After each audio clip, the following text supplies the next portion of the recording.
Welcome to episode 138 of the Access to Inspiration podcast. I'm thrilled to have you here with us today, and my name's Sue Stockdale. I'm excited to take you on a journey of discovery and inspiration with today's guest, award-winning wildlife photographer Renato Granieri. Having only bought his first camera at age 40, he has achieved amazing success in a few years, capturing inspiring images of wildlife, including polar bears, penguins, and chimpanzees in remote places around the world. I was fascinated to talk to Renato and discover how he made a bold career change and transform his place of work from the office to the outdoors. As always, you can follow along with a transcription of this episode on our website at accesstoinspiration.org. Welcome to the podcast, Renato. Thank you very much. I'm very happy to be here. I'm interested to hear from you today about your moving from an office job into being a professional wildlife and travel photographer. Because in many ways, I think that what you're doing today is living the dream. I'm sure some of our listeners would love to be doing what you're doing, and they don't always know how to get into doing it. How did you get from Sardinia, which is where you were brought up, I understand, to being in the UK? Sure. I was born and raised in Sardinia. And then after my degree in economics, I actually moved to Milan. Milan is a business city and is one of the places where if you have any ambition, you might want to go and find a job. So I lived in Milan for 4 years, and then I asked to be relocated in London, simply prompted by the ambition to improve my English or learn my English. I also have like an international career. So my first job was in the market research industry. So they meant analyzing consumer behavior, understanding more shopping habits, and we're still talking about consumers. I moved to London in 2003. And it's been a fascinating journey through market research. And then I ended up in 2009 working in the music industry. So I applied for a job in the music industry. I started with EMI Music. I stayed there for a few years. And then in 2013, the company was bought by Universal Music, which is probably the greatest and largest label. Just to mention a few names, the Beatles or Queen, Pink Floyd. So these are the sort of, artists I essentially was researching consumer behavior and shopping habits for. Now, back in 2009, when I moved from the agency side to the client side, it also happened to be a particular year for me because I met my current partner, and she's a travel journalist. So one of the very first things we did together was to visit the Faroe Islands on a business trip. And she said to me, "Oh, do you have a camera?" And I said, "I'm actually just bought a camera, but I don't really know how to use it."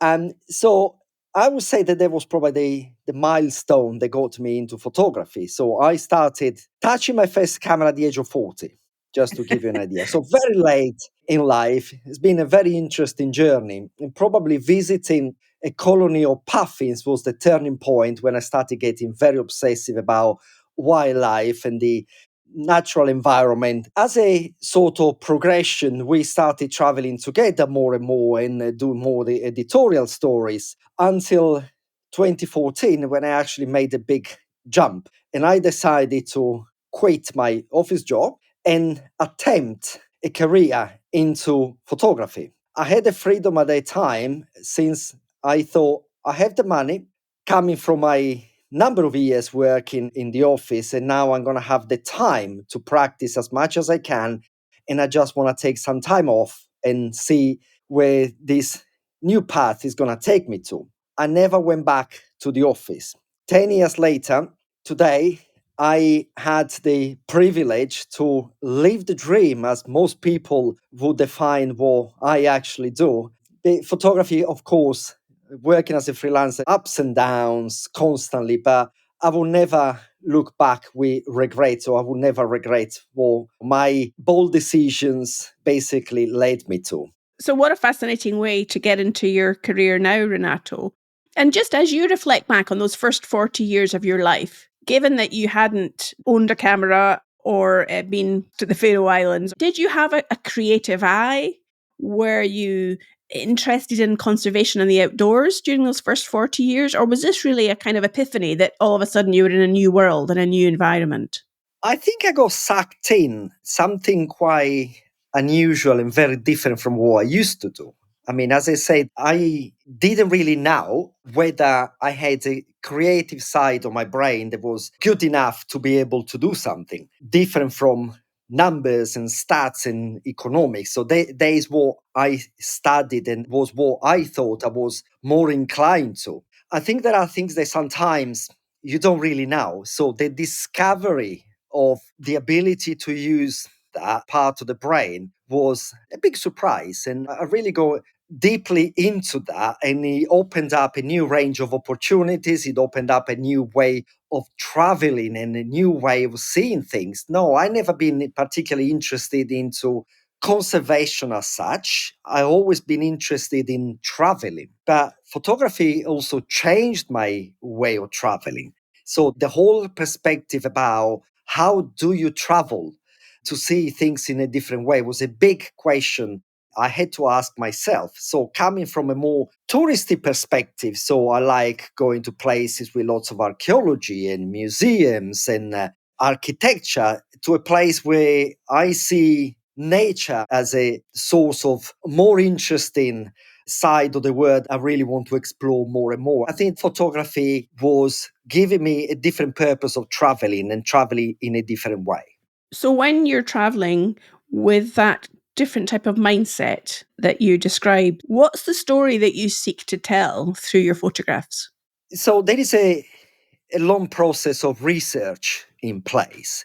So I watch lots of documentaries. I watch lots of David Attenborough documentaries, which I find probably one of the best sources of inspiration for what I want to do, because for me, that's a way to discover new things the way they are new to me, if not new to everybody else. At least they can be new to me. And that sort of connection, so connecting with nature, is a big driver. So I can watch something and be incredibly fascinated by some animal behaviors. And then what I do, I start doing some research, and that's how I decide where I want to go if I'm traveling for myself. Now, I think the most important thing the photography allowed me to do was actually to make a career out of it, because it's not just a personal goal which allows me to travel in a different way, to see things in a different way, but also, since I left the office, within a short amount of time,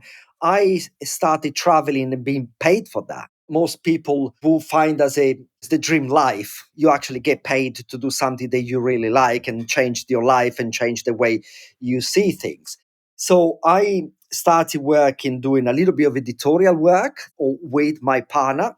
So getting commission from the press, from different tourist boards to see and explore different countries and different realities. But also one thing I really enjoy is to travel on ships, which means my job is to recreate the journey for the guests. And normally at the end of the trip, the guests will get lots of material, whether it is just images or slideshows, which is like short movies, as a memory of the trip. So, and that job picked up very quickly and it allowed me to go and visit different places. So I normally spend my winter time in places that are even colder than London, which is where I live now. For example, in Antarctica, which obviously is the summertime in the southern hemisphere.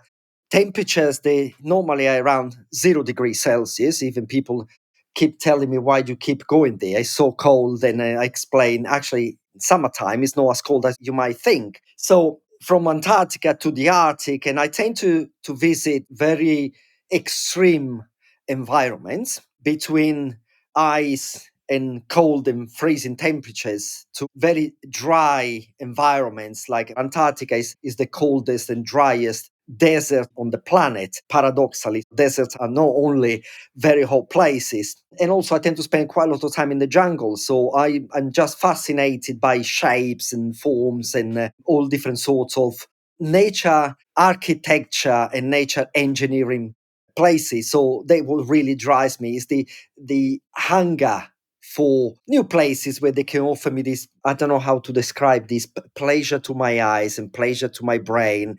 And they very meditative environments. That's what I normally choose to go. And of course, as a freelancer, I decide actually where to go. So if there is a job that particularly interests me, I will take it just with the excuse to go back to places like Papua New Guinea, for example, or Ethiopia, or the jungle to see chimpanzees and gorillas. Now, I know you've travelled to over 70 countries, I think, Renato, and you're describing some of those extreme and remote environments to me today. You're a man after my own heart. That's the sort of locations I love to explore as well. When you're in those places, are there any particular moments that you can recollect and share with us where you've had a really amazing encounter with some type of wildlife? Absolutely. I think I have a long list and I can write an encyclopedia about wildlife encounters. I tend to spend lots of time with penguins down in either South Georgia or the Falkland Islands and in Antarctica and up north with polar bears. I feel a very strong connection, though, with the grey apes. So I tend to spend lots of time with chimpanzees and gorillas. And this is where I probably find the closest proximity to the way we think as humans when you just look at a chimpanzee or a gorilla in the eyes. There is something clicking in my brain that tells me there is a difference between normal wildlife, so the way we look at pets like dogs and cats and penguins and birds and everything else. But when I look at a chimpanzee in the eyes or when I look at a gorilla in the eyes, there is a drastic difference.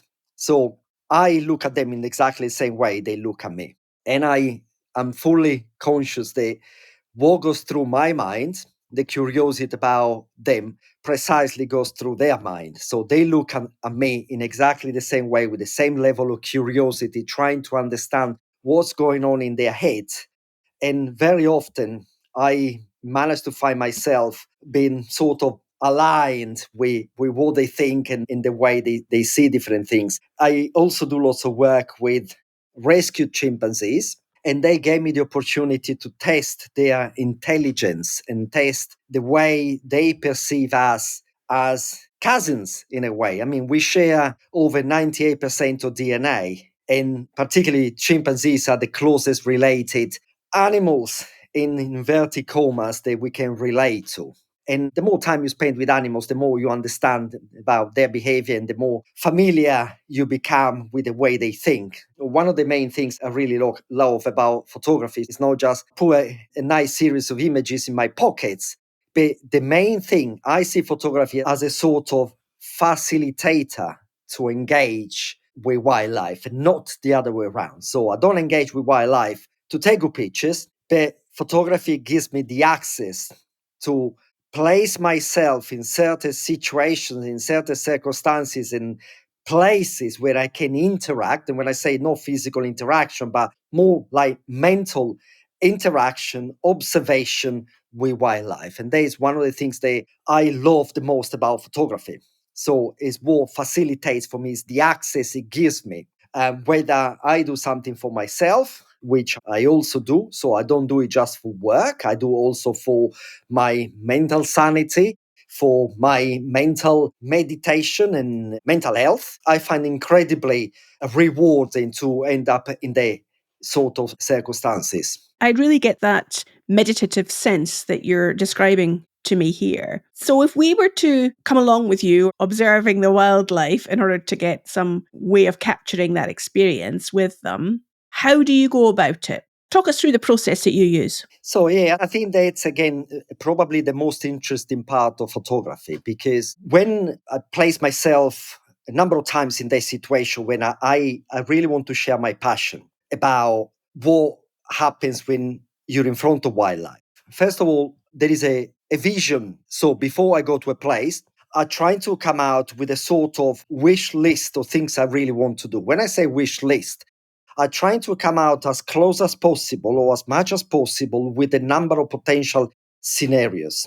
And that means like picturing in my head potential images I would like to take. So in photography is a common term to talk about pre-visualizing, because that moment when you start thinking about what you're going to end up with, it really helps you understand, have a plan, and go and make that plan happen. One of the things I normally suggest is click less and think more. If you end up in a very new to your place, try to wander around before you start taking pictures. I know it's very impulsive and it's very tempting. The moment you get to a shore or a beach to South Georgia, for example, is to start taking pictures of everything because there are 60,000 pairs of penguins and you have a limited time. So, a common, in my opinion, mistake is the moment you set foot on land is to shoot at everything without thinking. I try to explain, hold on, walk around, trying to think more about what you actually want. So if you want a picture of a penguin jumping, go with a thing in mind. So don't take pictures of everything because you get pulled from different directions. And for me, having a vision, having a plan is the most important thing. Now, of course, I'm very familiar with those places, but I still end up with going to places where I'm not particularly familiar with. So I hold back. I leave the camera in my bag and I force myself to think and think and think and to observe because by observation is one of the best things you can learn. I'm not a biologist. So I would need to learn about the behavior by doing my own research, by getting prepared as much as I can, by looking at other people's pictures. There is a very important source available now, which wasn't the case 20 years ago, which is called YouTube. So there's always someone filming tutorials where they can explain to you about a destination, about a place. So social media, this is one of the positives of social media. There's always someone else that has done something about that place. So you can familiarize yourself with that process and then think in your own way and trying to develop your own ideas. You know, confidence comes with experience. It's not something that you can turn from one day to another, but it does really come with the experience and with the determination and with the ability to build a plan, the ability to follow the plan without being distracted by so many things. I explain in this because I've been there in exactly the same way when you're very early in the process of learning photography. I've been there. But what the experience I can share with you and with everyone else listening is be patient because patience is one of the things you can learn. If you work with people or wildlife, mostly with people, you need to learn how to be patient. And the waiting time, again, common scenarios that people say, oh, is it true that you have to wait like 3 hours to get a shot? I get very obsessive about this stuff. So, and I always say one excellent shot is worth millions of average shots. And this is very important. And of course, the more you progress in your career, the more ambitious and the more, fussy you become about what you take. So the more you progress, the less time you spend shooting and the more time you spend thinking and planning and be patient and waiting. That's very useful advice. And the temptation for people to jump in and take pictures is really what you're saying is not to do that and to slow down and observe. And if you're enjoying this episode, I recommend you also listen to episode 39, when I spoke to Denise Nurse about developing the confidence to create the career and life you want. We now have more than 130 episodes, ranging from business and sports to the arts and social change. Just hop on over to accesstoinspiration.org to discover them all. Now back to our guest.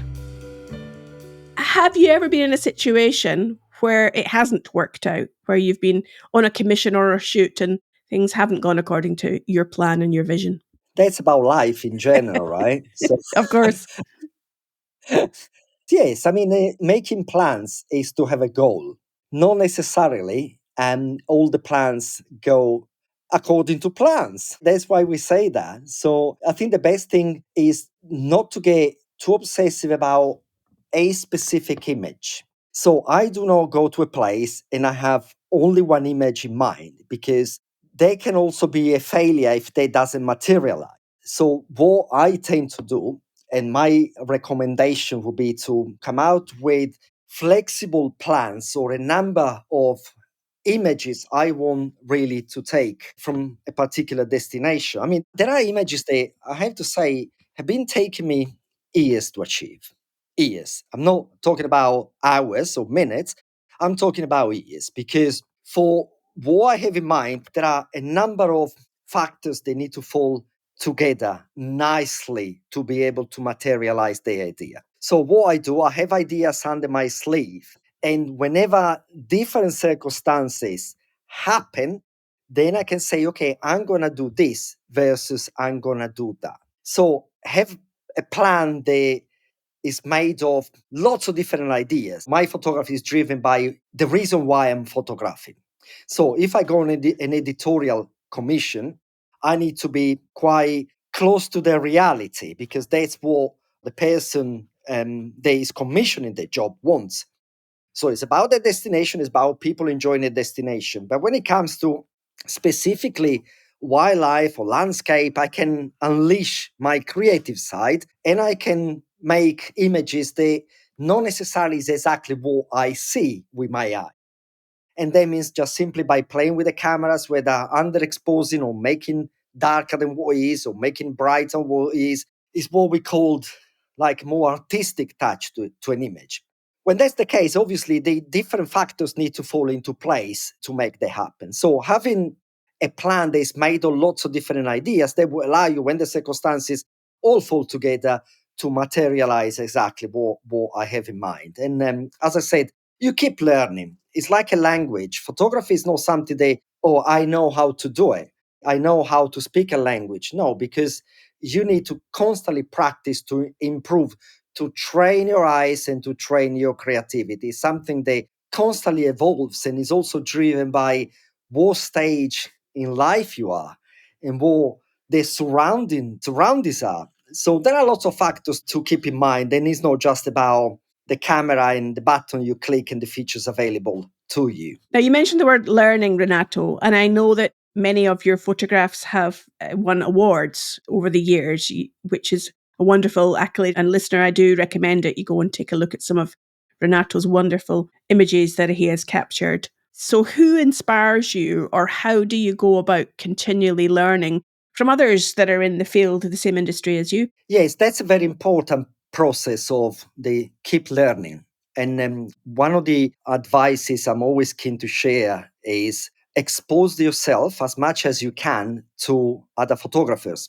So go to photography exhibitions, go to different galleries, because there's the technical side, which obviously you can learn. Technological advancements allow you to constantly evolve as a photographer, because the technology evolves. The use of drones, for example, the use of camera traps, the use of cameras that are remotely triggered, can really help explore different parts of photography in different circumstances that would be nearly impossible otherwise. I mean, just think about drone shots. They give you such an unusual perspective from our usual level that we can see things, but also another things that is very important. And if you ask me where we're going to see you next, one thing I can guarantee, you're going to see me on the floor laying down, because there is not something that we are used to look at things from. So any perspective that is different from the usual sitting down or standing up perspective can really give you a competitive advantage. Whether you're on the floor shooting low, high, or from a lower ground up, or from the drone, so from the top down, really puts you in a position to deliver perspectives that are unusual to our brain. So there is like, oh, hold on a minute, how did you take the shot? So just think about, normally penguins are reasonably, is a kind of like wildlife you can approach, obviously following the regulations and everything, the minimum distance, but you can approach without being mauled by a penguin. So putting the camera down and shooting bottom up, it will really give you a sense of gigantic penguins. And often people that are not very familiar, they will ask me, oh, how big was the iguana? How big was the penguin? And really throwing the perspective of the environment and not following those rules that we naturally tend to follow, I think it really helps with acquiring unique angles and unique perspectives. And that is very, very important that you constantly move about, move around, and move the camera with you from lots of different angles. And then I think that is really important to follow. Experiment new things is possibly the best possible advice I can give you. Just sometimes learn the rules because they're very important, but also learn how to break those rules. In the old days, we used to do never shoot against the sun because the light is not good. And I cannot disagree more with that, because now take a good picture of the sunset, you need to face the sun. So there is a very simple example, but there are numerous examples that you can break the rule and actually make an image look better by breaking those rules. So I'm hearing about observation, about changing perspective, being prepared to break rules are some of the things that you're describing to us here, Renato. I'm sure our listener wants to know, well, what's in Renato's camera bag? What actual type of equipment has he got? So what would we find in your camera bag today? So I'm a Nikon user, so I use professional cameras. I rarely use iPhones to take pictures. What I really like, whenever the situation is safe enough, I tend to use wide-angle lenses. And they clearly is very suitable when with certain types of wildlife. So again, when safety is not put at risk, I tend to use wide angle. Wide angle means that you can get reasonably close to your subject and also include lots of the environment and lots of the background. Just because I do like getting close, but also show the background where in the environment and the natural habitat when wildlife lives in. Not always is possible. When it comes to, for example, polar bears, I need to, of course, change my perspective and whether I'm on a ship or whether I'm on a Zodiac or dinghy, one of those inflatable little boats, I necessarily have to use like a long lens. Long lens that can be between 400 millimeters and 800 millimeters. So we're talking about big focal lenses, particularly useful when you cannot get too close to wildlife. Otherwise, I tend to shoot with wide lenses because I want to show the environment. But that is my style. Different photographers will have different styles and different ways of photographing wildlife. That makes complete sense. So sounds like you've got quite a lot of kit there. And you also mentioned drone photography, drone footage. Do you take a drone with you normally as well, where you're allowed to use it? Yes, so there is the core question: when I'm allowed to use this. So in the last few years, I've been fortunate enough to get permits to take my drone to Antarctica, for example, in the Arctic. There are areas where if you work for an operator and you apply for specific permits, you might well be able to get one. And some countries allow to bring drones into the country. Sometimes this is not possible. So whenever it's not possible, of course, I will never fly a drone. So there is lots of information you need to collect prior to being able to fly the drone. But whenever there is an opportunity, I will take it with me. Of course, the weather sometimes is right to fly. There are lots of restrictions driven by not just the local authorities, but also by the weather that will determine whether you will be able to fly. But again, the perspective you get is absolutely magnificent. And for landscape photography, like in Iceland and other places, can be really rewarding to capture something that you would normally not see from the ground. So we've spent quite a bit of our conversation talking about your passion, and you've eloquently described to us how you go about capturing those amazing images. Of course, running a business is not just about doing the work. There's how do you get more business? What do you do then to help people to know that you exist as a photographer and to get more business? So I've been working in the ship industry for the last 10 years, essentially. So literally since I quit my office job. And the travel industry somehow is a small industry. So you get your name by working for different companies. I work as a freelancer. So I don't commit my entire time to work exclusively with one operator. So I try to diversify the number of operators I work with. And that's how you build your experience and your image and your reputation. Social media help, of course, help with exposing yourself through either posting any situation they can promote your image using the usual suspects like Instagram and Facebook and LinkedIn and any editorial work. So occasionally I do work for the National Geographic Traveller in the UK. So whenever there's a chance to do editorial work, I would do it because that helps with the promotion. I also actively contact different companies and different operators to explore alternatives. And I do lots of land tours as well. So particularly in the jungle, as I said, one of my very favorite environments with the chimpanzees and gorillas. So I approach companies that do photography trips, and I get in touch, and so it can be like an active application, and I just ask whether they looking for photographers, and so it's quite diversified. So when you go back to Sardinia, and I know you're there today as we're having this conversation, Renato, do you now go back with different perspective than what you were observing as a young boy there? I was thinking about this morning, actually, and it's a very interesting question. Thanks for asking the question. Completely. So when I say I think photography to give me the access to see things in a different way, precisely responds to that question. Particularly in the last couple of decades, there's been lots of discoveries in Sardinia regarding Neolithic architecture. So it's something in the UK, we have Stonehenge as a beautiful example, in Orkney Islands, in the very north of the British Isles. And so in Sardinia, there is a lot of the sort of archaeological structures and villages and buildings. So when I go back now, I go with this strong sense of discovery. And that is going back to my initial points about what photography has done to me. So it really has changed the entire way I travel, because now, rather than being a simple tourist, they goes around and takes a couple of snaps. No, I go with a very strong, bold mindset to see things and discover things and experience things in a very different way. So this is what I've been doing the last few years. I come primarily here to see my family and friends, but I always find the time to pick a friend and go exploring these sites that I always ignored when I was living here. So this is a very important reflection of what photography has done to me in a very good, positive way, of course.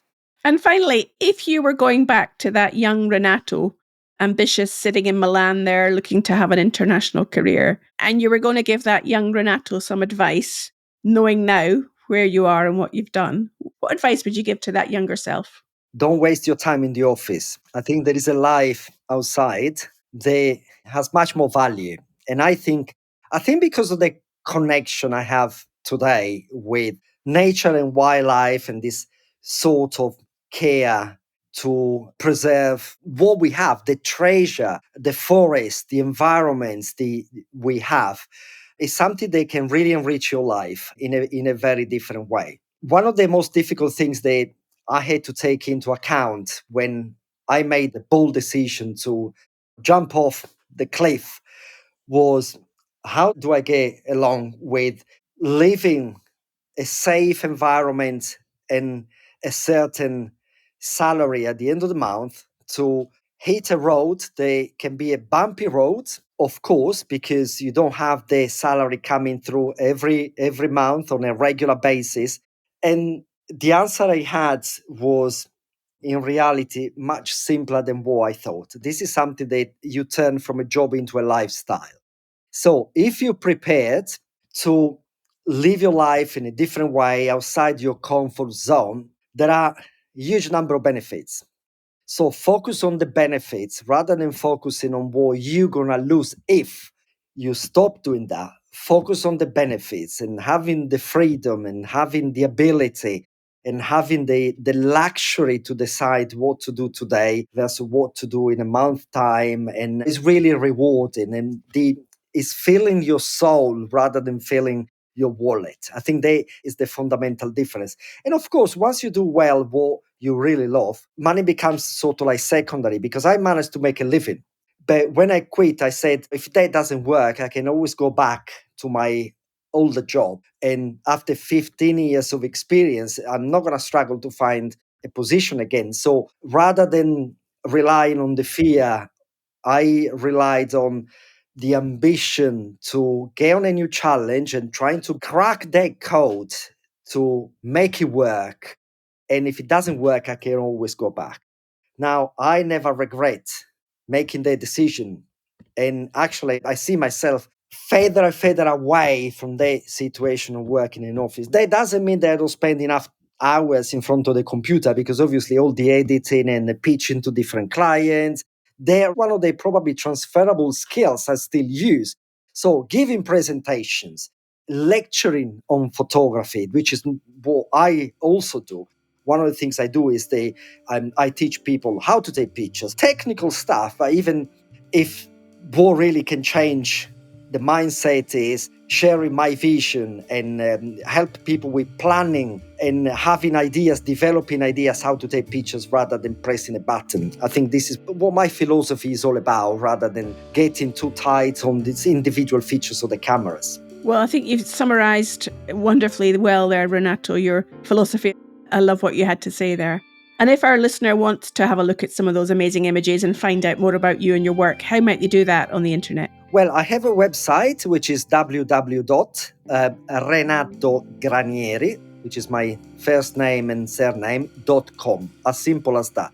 You can also find me on social media, like on Facebook, which is Renato Granieri Photography, both on Facebook and Instagram, and also my first name and surname on LinkedIn, and you can connect. And I found that platform absolutely wonderful to share what people do and the discovery, the amazing work, the different organizations and people like yourself, and inspiring platforms to learn and share your passion for what you really love. Well, we've had the privilege to hear your passion in this conversation, Renato.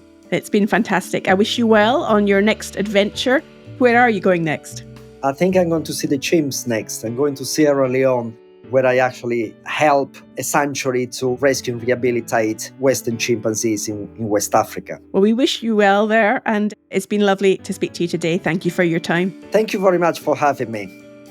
Well, I hope you enjoyed what Renato had to say, and that you'll be outside soon using some of the tips that he shared to take better photographs. Finally, I have one small ask of you. Please share this episode with just one other person that you think would appreciate listening to it. Or please leave a review of the podcast on the podcasting platform that you're listening on.